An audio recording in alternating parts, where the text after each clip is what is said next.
Voltamos para aquela sériezinha que vocês tanto amam, chamada Resumo de Volume da Light Novel de Tensura, volume 10 dessa vez. Finalmente eu posso voltar com isso agora que eu voltei com o computador, então eu espero que vocês gostem e aproveitem.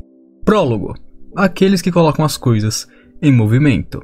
O Yuki conversava com Laplace e Kazarian, onde ele diz que vai ser muito difícil fazer um movimento contra o Rimuru agora, e se preferível, ele nem queria fazer isso, mas o plano não tinha mudado, só que agora ficou bem mais difícil de se seguir. O Laplace e Kazarian queriam vingança contra o Slime, mas sabiam que isso tinha que esperar. O Yuki diz que o Rimuru está começando a suspeitar dele, e Kazarian sabe que o Rimuru é uma ameaça extrema, e se possível não hostilizar com ele seria o melhor a se fazer. E Yuki percebe que a reunião feita após o festival foi provavelmente para que o Rimuru soubesse que o traidor era ele, e agora já tinha seus planos em mente, provavelmente. E até agora, o poder das nações ocidentais era basicamente a Igreja e o Conselho do Oeste. Porém agora, Tempest emergiu como o terceiro poder e está ocupando um grande espaço. E o Yuki percebeu que com isso era realmente melhor não irritar o Rimuru. E o Yuki também fala sobre o Rimuru ter encoberto como ele salvou as crianças da última vez, mas agora ele sabe que foi através de espíritos igual com a Shizu, que tinha o Ifrit dentro dela, e que provavelmente era isso que o leão estava fazendo. E falando em leão, ele estava coletando invocações fracassadas de outros mundos para si, e talvez fosse para transformar eles em lutadores. E nas nações ocidentais, em segredo, as crianças de outros mundos eram ativamente convocadas, e claro que com isso aconteciam muitos fracassos. E esses fracassos, essas crianças com menos de 10 anos que eram invocadas de uma forma falha, eram todas entregues para o Leon por ordem do mesmo, ou seja, o Leon tem muitas crianças convocadas fracassadas em seu território e que talvez ele esteja juntando elas para criar lutadores. E aqui descobrimos que as ruínas no território do Clayman, na verdade é uma cidade antiga que tem um sistema de defesa muito bom que foi criado por Kazarian. E na verdade aquele território do Clayman não valia nada além dela, ela era o verdadeiro valor daquele território. E a história é a seguinte: há muito tempo atrás existia uma cidade magicamente avançada, ou seja, tinha muita tecnologia mágica lá dentro e era governada por elfos. Porém, foi aquela terra que matou o dragão do caos da Milin e foi varrida por ela, ou seja, eles mexeram com a Milin e foram completamente destruídos. E dos elfos que sobreviveram àquele desastre, que foram muitos poucos, o Kazarian também sobreviveu, e na época ele não era um Lorde Demônio ainda. E aí de lá ele migrou até onde ficava o território do Clayman e construiu uma nova cidade, onde essa cidade se chamava Amerita e ele era da realeza nela. E essa cidade possuía toda a tecnologia dos elfos que eles possuíam nesse momento. E essas cidades são as supostas ruínas que o Rimuru achou, ou seja, o Rimuru achou a reconstrução da cidade antiga dos elfos. E o Kazarian fala que o sistema de defesa ainda está ativo, e Kazarian acorda com Yuki, que quando o Rimuru fosse explorar ele iria junto, e assim ele tentaria ativar esse sistema de defesa para matar o Rimuru. E o Yuki disse que vai fazer um contato com a sua agente chamada Misha e depois falaria com Danhada para aumentar sua influência no Oriente. Afinal, ele sempre poderia fugir para lá, mas ele disse que ainda não desistiu de governar o Ocidente e sai com seus planos em mente. Capítulo 1. Um labirinto de negócios incrível. Já fazem 10 dias do festival e todos já foram embora, né? As crianças ainda estão em Tempest, a Hinata vem treinar elas de vez em quando e a Elmésia passa aí para visitar uma hora ou outra. E então, depois de alguns ajustes, o labirinto já estava pronto para sua pré-inauguração novamente. E eles tiveram que baixar um pouco a dificuldade e tirar armadilhas dos primeiros andares, porque simplesmente ninguém passava por ele. Porque por mais fácil que o labirinto fosse, os aventureiros simplesmente não se preparavam antes de ir. Então não tinha como eles ganharem no labirinto mesmo sendo fácil se eles não se preparavam para ir. Então eles tiveram que abaixar ainda mais a dificuldade para que os aventureiros conseguissem pelo menos ir um pouquinho e aprenderem os comportamentos de se viver em um labirinto para continuar explorando. E o Masayuki dá a genial ideia de eles colocarem uma porta com pousadas e banheiros em cada andar do labirinto e claro, cobrar pelo uso, mas ainda assim seria genial. Usar o banheiro em uma masmorra? Não. Usar um banheiro dentro de uma masmorra? Aí sim.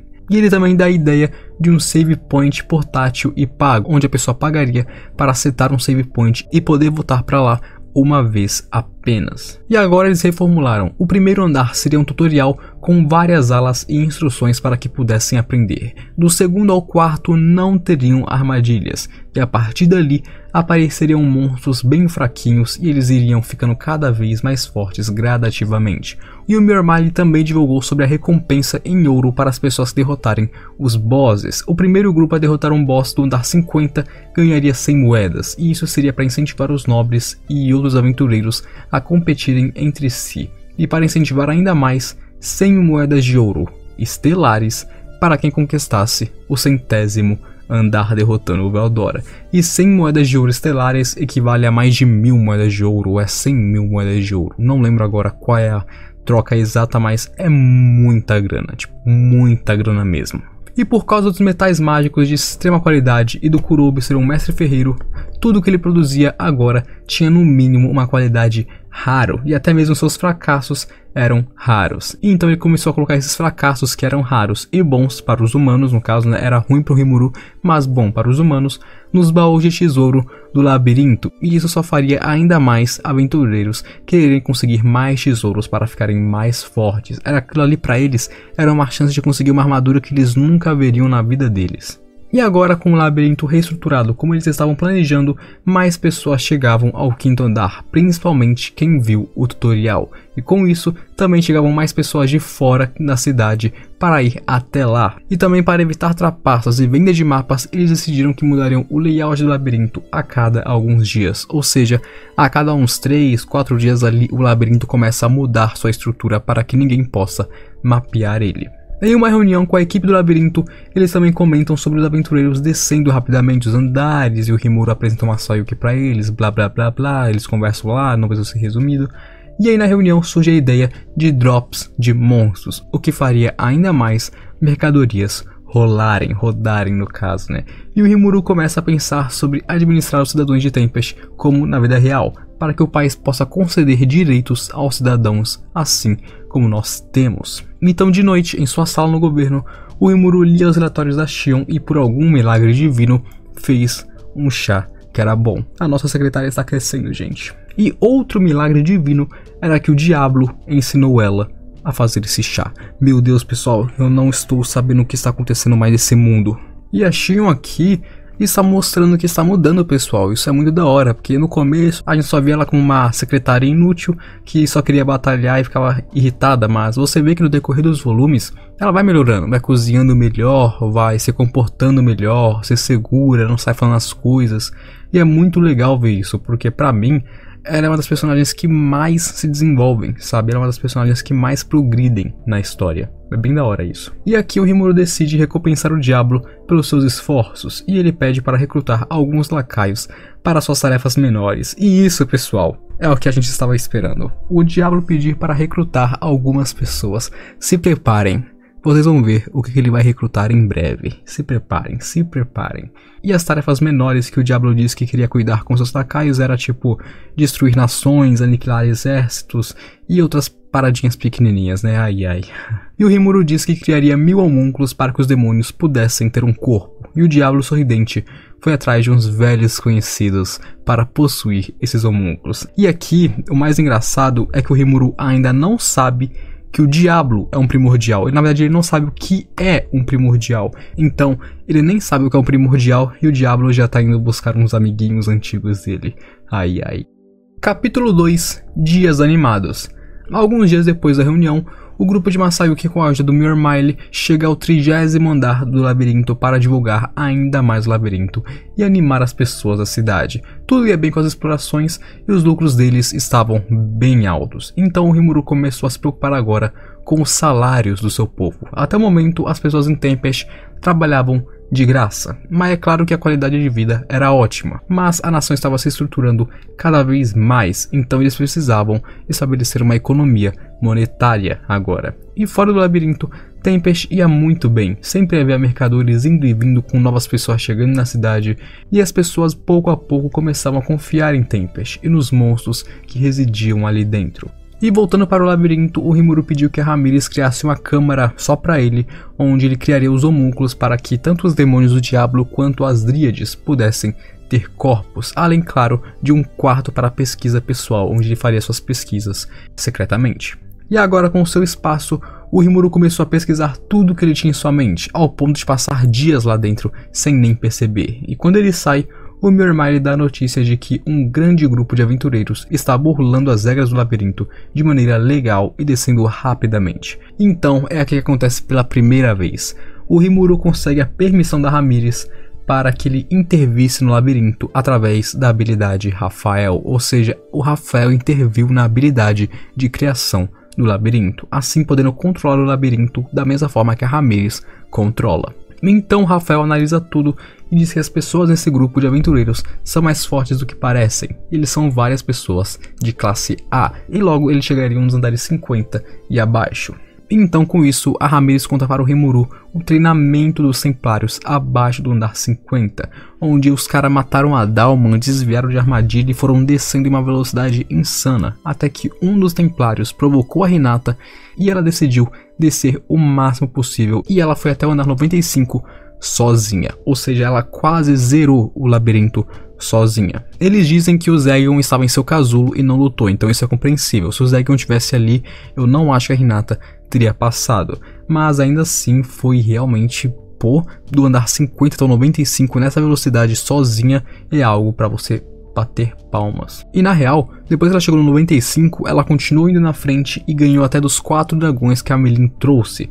E na verdade, ela só perdeu pro labirinto depois que ela chegou até o Veldora. Sim, a Hinata chegou lá na frente, duelou contra o Veldora e perdeu para ele. Porém, todo mundo antes dele foi derrotado por ela, menos o Zegion que estava dormindo. E nesse ponto é bem legal uma informação. O Veldora diz que ela é bem forte e que ele se lembrou um pouco da heroína do passado. Ai, meus amigos, esperem porque isso aqui vai ser explorado mais pra frente. Porque a Hinata lembrou o Veldora da heroína que selou ele. Esperem um pouco que daqui a uns 2 volumes vocês vão saber disso. E é claro que depois dos Templários terem feito tudo isso, eles viram que ainda não tinham bons chefes de andar do 60 até o 90, o que era um grande problema. E então o Rimuru montou várias armadilhas lá em cima para atrasar o grupo e fazer com que eles tivessem tempo para poder montar novos chefes de andar que seriam mais eficientes do que o normal. E por sinal, a Hinata até queria as premiações, ela queria o dinheiro vivo ali por matar os bosses, cara. Mas o Rimuru só correu dela só. E aí uma coisa bem legal aqui é que o Adalman era bem fraco. Aqui o Adalman estava completamente e muito fraco. Até que o Rimuru e a Shuna foram lá para ensinar ao Adalman a habilidade Fé e Favor, onde o Adalman poderia voltar a usar magia sagrada usando o nome do Rimuru como se fosse um deus. Então se preparem para ver o renascimento de um Rei Lich. Aí a gente queria também dar uns equipamentos para o Albert e no outro dia a Milim devolve o Gobita e Uranga após o treinamento infernal, onde ela diz que ele passou com êxito. Ou seja, o Gobita passou no treinamento da Milim. Se preparem que o cara vai virar uma superpotência agora, meus amigos. E então o Rimuru mostra para o Veldora, para a Ramírez e para a Milim um item que ele criou, um monstro sem alma, como eles imaginaram. E depois de possuir esses corpos, eles poderiam ir para o labirinto e explorar como se fossem outras pessoas e lutar contra aventureiros. Ou seja, o Rimuru criou basicamente um corpo sem alma para que eles pudessem entrar lá dentro sem os seus poderes monstruosos e pudessem desbravar o labirinto como se eles estivessem jogando um MMORPG. Sim, o cara foi além disso aqui, o cara criou um jogo dentro do próprio labirinto, mano. E depois disso eles vão lá para a oficina do Kurobe para pedir alguns equipamentos para os seus avatares do labirinto. É muito bom, cara. Então agora que eles tinham seus equipamentos em mãos, eles iriam conquistar o labirinto e enfrentar os aventureiros que estavam burlando as regras do labirinto. E eles realmente acabaram com aqueles aventureiros rapidamente. Mesmo nos avatares, eles ainda eram muito fortes, além de ter um forte trabalho em equipe também. E então depois daquilo, quando ele estava exterminando esse grupo, ele escutou aquele grupo falando sobre ser próximo de Ingrácia, e o Rimuru decidiu começar a vigiar de perto aquele grupo de aventureiros dentro de Tempest. Intermissão: Maribel. Maribel Roso é uma reencarnada de outro mundo, e em seu mundo original ela era uma governante da Europa, que teve sua glória construída sob muitas coisas. E aqui ela estava sendo reencarnada como uma princesa de uma família nobre nesse mundo. O chefe de sua família era Granville Rosso, e ele governava o Conselho do Ocidente há centenas de anos. Normalmente ninguém da família sequer veria ele, mas ela era diferente, porque ela tinha suas memórias da vida passada e habilidades únicas de um transmigrado. E como uma governante, ela era extremamente versada em economia e guerra. Ela sabia exatamente como proceder quando se tratava de governar. E ela também tinha a sua habilidade única, que era chamada de ganância, para auxiliar ainda mais em seus planos. E se uma habilidade única já é poderosa, da série dos pecados é ainda mais forte. E a sua habilidade única permitia que ela visse os desejos nas pessoas, e vendo eles era fácil para ela controlar eles também. E com isso ela foi aos poucos tecendo as suas ideias. E esse era um mundo perfeito para ela governar, e seguindo seu plano, aos 3 anos ela teve uma audiência com Granville. Ela não controlou ele porque não poderia, e sabia que o melhor a se fazer era contar a verdade para ele, ali naquele momento. E foi naquele momento, com ela aos 3 anos de idade e o Granville já, tem mais de 100 anos, eles se aliaram, uma aliança entre um antigo herói e uma garota com uma ganância sem limites. Ele ensinou e contou a ela tudo que podia, até mesmo sobre Ruminas e seus poderes, e agora, com 10 anos, ela perdia apenas para ele em poder. E com as suas habilidades sendo usadas ao máximo, ela começou a tomar medidas contra o Rimuru. E sim, aqui é dito que o Granville é um herói antigo, ou seja, ele é um verdadeiro herói antigo, tipo da antiguidade, que está vivo até hoje, e a Maribel é a segunda pessoa reencarnada que vemos. Até agora, o único reencarnado nessa obra era o Rimuru. Todo mundo era invocado ou transmigrado, mas ela era reencarnada, assim como nosso querido Slime. Capítulo 3. O Conselho. Em um reino chamado Salt Rosso, o Yuki se encontrou com um dos 5 membros do Conselho do Ocidente, chamado Johan Hostia, e esse cara financiava a Guilda Livre e era muito importante por isso, tanto que até mesmo o Yuki tinha que ser respeitoso ao falar com ele. O Yuki diz que o Rimuru está sem dúvidas desconfiado dele e que é melhor ele não arrumar briga com aquele Lorde Demônio. E então a Maribel Rosso entra na sala e pergunta se o Yuki não poderia se livrar dele, mas o Yuki diz que ele em si é uma potência, ele tem Veldora com ele além de ser muito poderoso, seria impossível qualquer coisa contra eles nesse momento. Mas a Maribel pensava diferente, ela queria governar economicamente sobre todos os países desse mundo e já tinha seus planos em prática, mas a ascensão do Rimuru estava atrapalhando ela. E ela sabia que precisava se livrar dele. Ela viu o Festival do Fundador e por isso Maribel sabia que Tempest iria mudar o mundo inteiro se tivesse a chance. Mas ela não podia simplesmente ir lá e se livrar dele, porque não sabia como que o dragão que matou mais de 2.000 pessoas instantaneamente reagiria. 2.000 não, né? 20.000 pessoas instantaneamente. E a nota é que aqui eles não sabem que o Rimuru é tão forte, eles pensam que o Veldora que matou o Farmos. Eles não sabem que o Rimuru massacrou 20.000 pessoas como se não fosse nada. E Maribel percebeu que os planos comuns não funcionariam. Ela precisava se encontrar com o Rimuru para colocar ele sob o domínio de sua habilidade única, igual ela fez com Yuki. Porém, isso também era muito arriscado e complicado, mas ela pensava da seguinte maneira: tendo em vista que o Yuki tinha o mesmo nível de poder que a Hinata, o Rimuru também cairia em sua habilidade mesmo sendo um Lorde Demônio. Ela então decide mandar uma carta do Conselho do Oeste para o Rimuru antes que a próxima reunião acontecesse. Assim, ela traria ele para o conselho e dominaria ele lá dentro. E enquanto isso, no labirinto, o Rimuru, Ramírez, Amilin e o Veldora se aventuravam no labirinto com seus avatares e se divertiam muito. A masmorra ia bem e até seus avatares estavam ficando bem melhores. Até claro que a Frey chegou e levou a Amilin para muito longe, e então Mirmyle aproveitou a deixa e levou a notícia do Conselho do Oeste para o Rimuru. E avaliando a carta, era de fato um convite para o conselho. E o Conselho do Oeste, pessoal, é tipo a ONU do nosso mundo, só que lá era só os países do oeste do continente ali central, e também não era muito pelo benefício mútuo, né? Por baixo dos panos era só uma competição pelo poder, onde cada um se mostrava: eu sou mais rico, eu sou mais poderoso, e essas paradas, tá ligado? Só os países menores realmente tinham alguma coisa boa a tirar do conselho, mas ainda eram muito esnobados pelos países maiores. E com a queda de Farmos, que era uma das maiores nações até o momento, e a ascensão de Farminus, junto com Tempest se tornando uma potência, eles tinham que saber como prosseguir com o Rimuru, como fazer com ele, como tentar controlar ele. E Hinata, que era próxima a Rimuru, mas não pertencia a nenhum país, foi chamada como uma convidada de honra para que ela falasse por ele.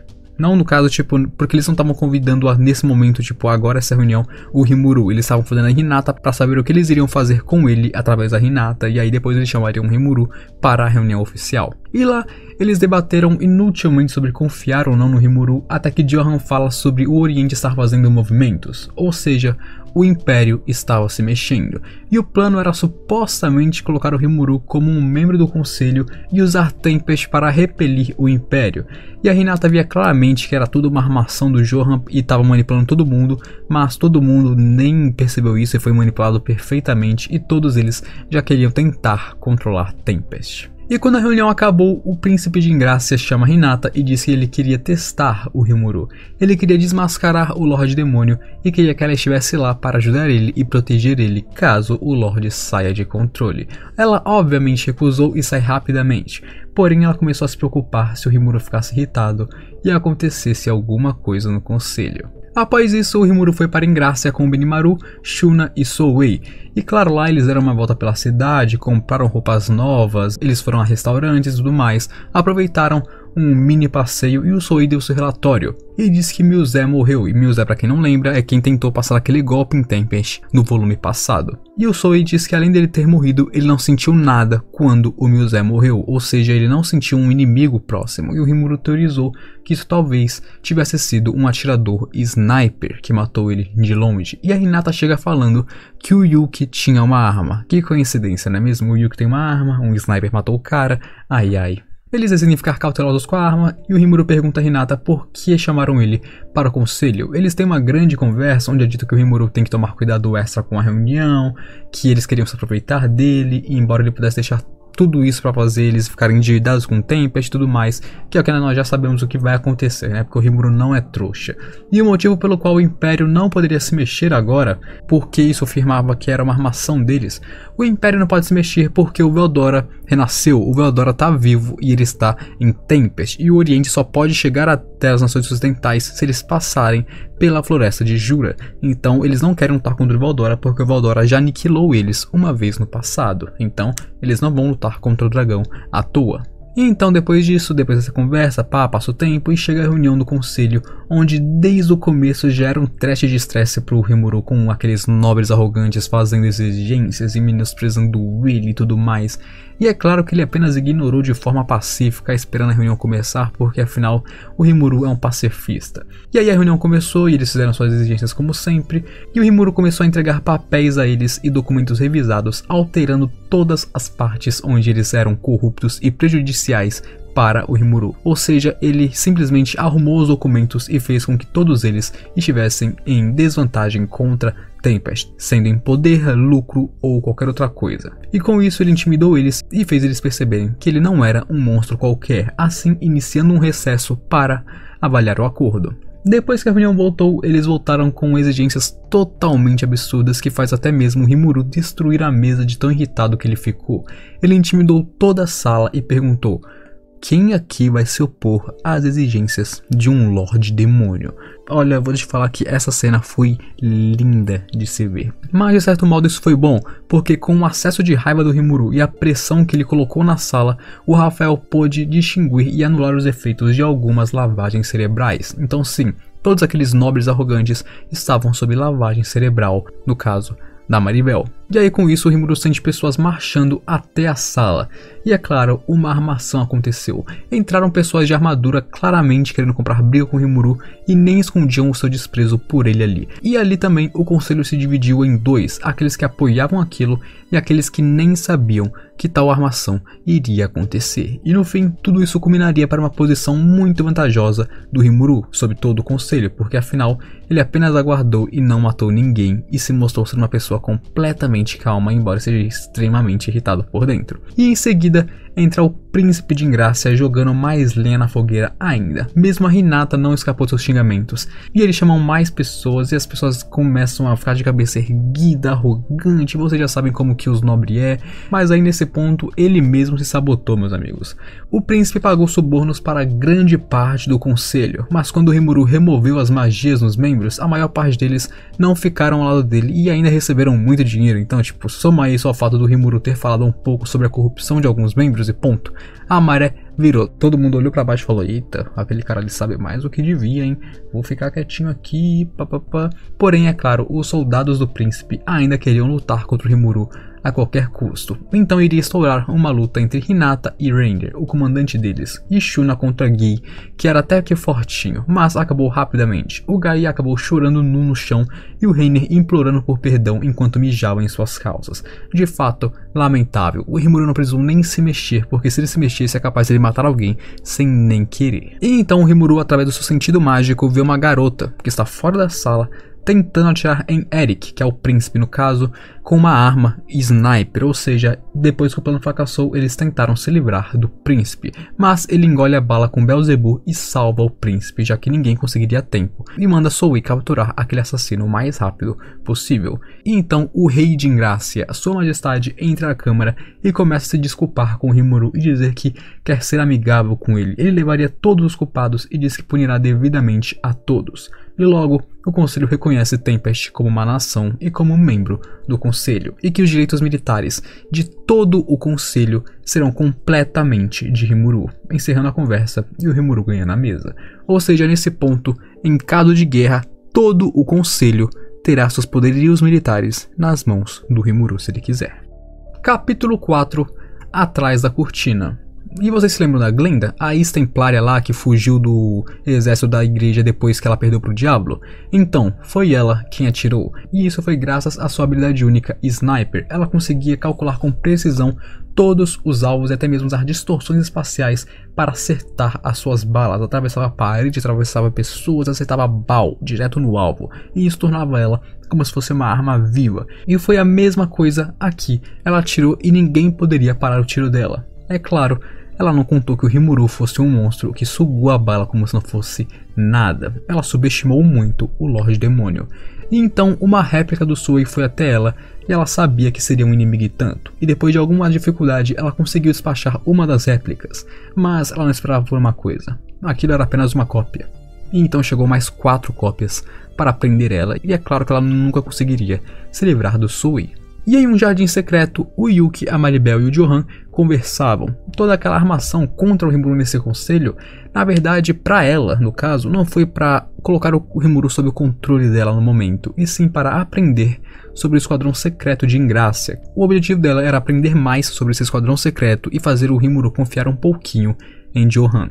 A Maribel também contava sobre como ninguém poderia se opor a Rimuru no futuro, se eles não parassem ele agora. E depois de ouvir sobre a captura de Glenda, ela decide que montaria uma armadilha para ele. Ela precisava controlar esse Lorde Demônio. Ela fala sobre armar na exploração das ruínas, mas Yuki diz que Milin iria também, então era melhor não. Ela diz que irá cuidar de Milin também, então não aceitou nenhum protesto. Ela diz que eles têm algo do Ninho dos Dragões que pertencia a Milin, e ela iria querer cuidar disso sozinha, separando ela do Rimuru, e com o Rimuru sozinho, ela colocaria ele sob seu controle, enquanto Yuki se livraria dele ou botaria ele sob controle mental. Eles realmente pensaram muito pouco do Rimuru nesse ponto, e se bem que esse é o plano dele, afinal ele queria que eles subestimassem ele. E depois da reunião do conselho, o Rimuru e os outros foram tomar café e o Zoe apareceu para avisar sobre a captura da atiradora, onde a Hinata também conhece ela e pede para participar do interrogatório. E então, chegando em Tempest, o Rimuru e Rafael dão muitas informações a ela, como os planos do chefe dela, a habilidade única dela, quem estava manipulando todas as coisas era a Maribel Roso, e ele chegou a todas essas conclusões a partir dos relatórios do Zoe e com o cérebro de Rafael, ou seja, todas as armações que estavam fazendo, quem era o culpado, o que estavam fazendo, como, tudo o Rimuru já sabia, porque ele tem Rafael, deixando claro Glenda completamente acabada, porque ela achou que poderia sobreviver, porque, olha, um interrogatório é para deixar a pessoa viva enquanto extrai informações. Se o Rimuru já tem as informações, para que deixaria ela viva? E esse é o negócio. E Rimuru e Hinata juntam ainda mais as ligações, pá, ponto aqui, ponto ali, e revelam que Granville Rosso, que era membro do clero dos 7 dias, junto de Maribel Rosso, estavam usando as habilidades da garota em seus planos e tudo mais.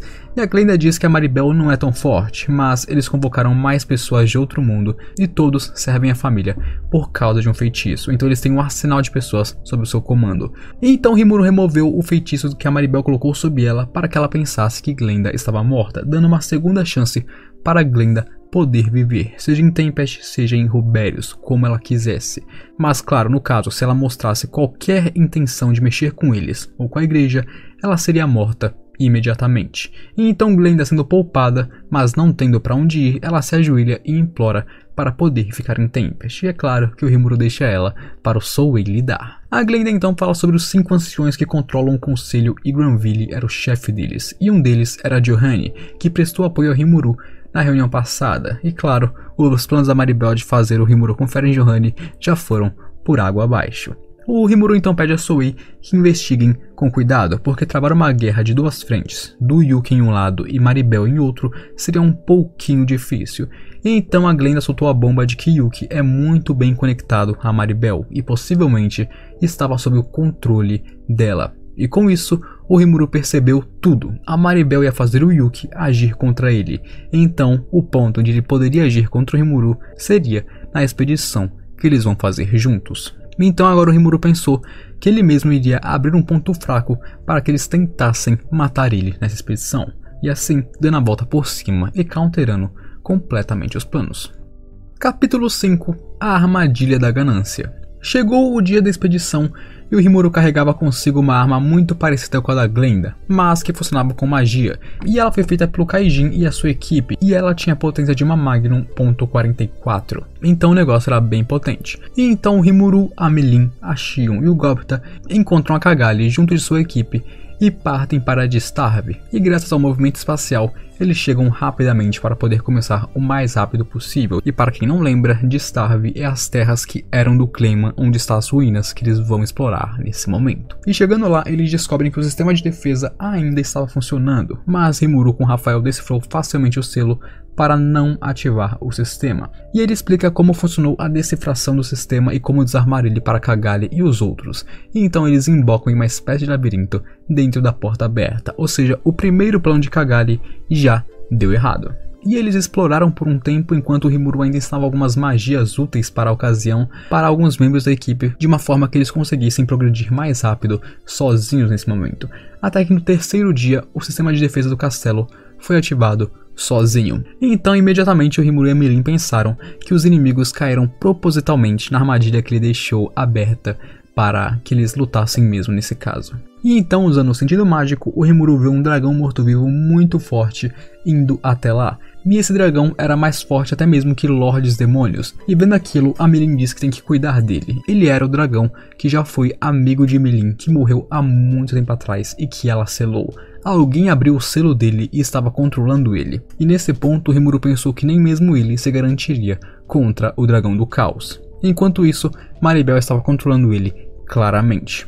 E então a Shion e os outros começam a cuidar dos golems que o sistema de defesa estava mandando para capturar os intrusos, enquanto Rafael tirou todas as restrições que o Rimuru tinha para poder esperar o chefe final com força total. E então Maribel chega com Yuki, Gui e um outro homem. E nota que esse Gui que eu tô falando não é o Gui Crimson, tá? É um cara chamado Gaie. Só que é difícil falar Gaie, então tô falando Gui. Não é o Gui Crimson, é um outro cara aleatório random que vai morrer. E então eles conversam um pouquinho, e depois de confirmar que o Rimuru e a Maribel eram incompatíveis por causa de seus ideais, começa a luta. E então fica da forma seguinte: o Gaie voou até o Rimuru, a Shion foi parada por Yuki e o outro homem foi até Goblet. Porém, é aquilo, o Rimuru apaga completamente a existência do Gaie em um ataque só, tipo, pá, em um ataque com a sua aura, o cara deixou de existir, mostrando que aqui ninguém poderia esperar misericórdia nenhuma dele. E a Maribel sentiu imediatamente que aquele Lorde Demônio estava irritado e era uma grande ameaça, e assim ela fez um campo sagrado imediatamente. E o Rimuru quebra rapidamente esse campo sagrado e diz que não foi ele quem caiu na armadilha dela, e sim ela quem caiu na dele. Afinal, ela precisava ir pessoalmente para que o efeito da habilidade ganância fosse ativado, então assim ele poderia se livrar dela oficialmente. Ela então ataca ele com o máximo de suas habilidades, pensando que seria uma pena matar ele ali, mas não tinha opções. Porém, mal sabia ela que uma habilidade única nunca funcionaria em quem possui uma habilidade final. E aquela habilidade realmente faria mal a muitos de seus subordinados. Essa habilidade única dela realmente era uma coisa muito quebrada, mas contra ele era inútil. Então Maribel, que estava prestes a ser devorada, envia todo o seu poder para o Yuki e faz com que a Variza dê muito mais poder a ele, fazendo ele ganhar de Xion e ir para cima do slime. A Maribel então aproveitou essa chance para fugir enquanto o Yuki comprava tempo para ela.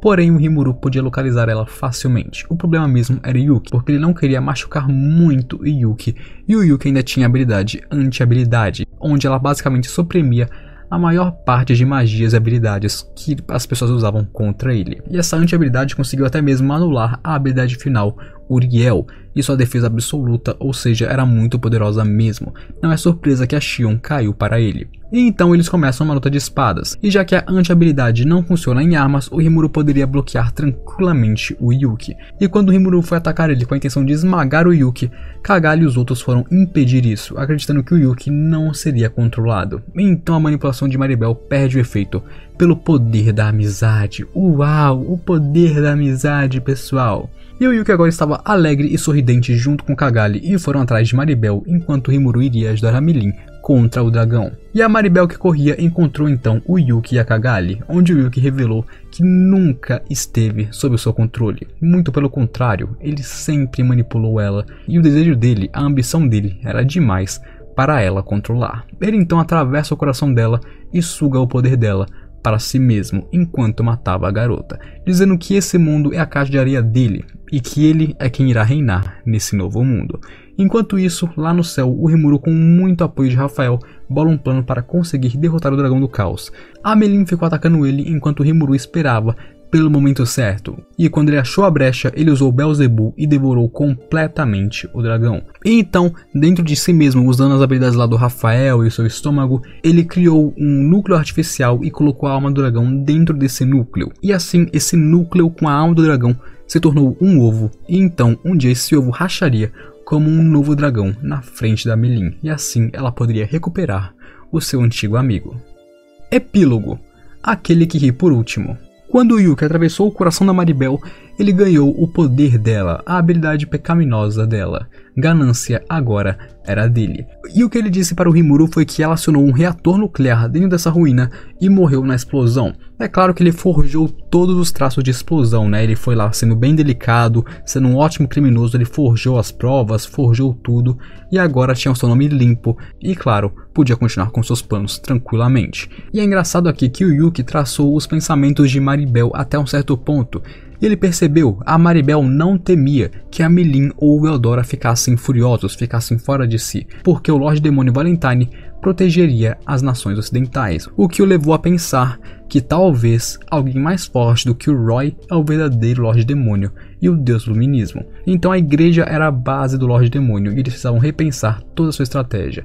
E o Yuki disse que vai mudar sua base de operações para o leste por enquanto. E aqui o Yuki se mostra realmente muito inteligente. A partir de poucas coisas, poucos pensamentos que ele recriou, ele conseguiu bolar. Caramba, ela tinha tanta confiança assim, porque ela sabe que tem alguém mais forte que o Roy Valentine por trás de Ruberius, tá ligado? O Yuki é muito inteligente, embora seja muito maligno. E o objetivo do Yuki era claro, dominar o mundo, e ele não iria desistir disso. O Rimuru então viu as ruínas e deu as mãos para Cagalli em uma promessa de reconstrução delas, mas é claro que eles iriam usar as peças dessa ruína para a criação de um museu no futuro. E bom, após isso, as negociações com o conselho iam bem e muitos vereadores corruptos foram expulsos, além claro de Tempest se tornar a maior facção dele. E nesse ponto o Rimuru realmente foi enganado pelo Yuki, ele achou que o Yuki realmente tinha se inocentado, porém Rafael disse que não, o Yuki com certeza estava agindo como queria e ele matar Maribel era a maior prova disso. Então agora o Yuki estava sob suspeita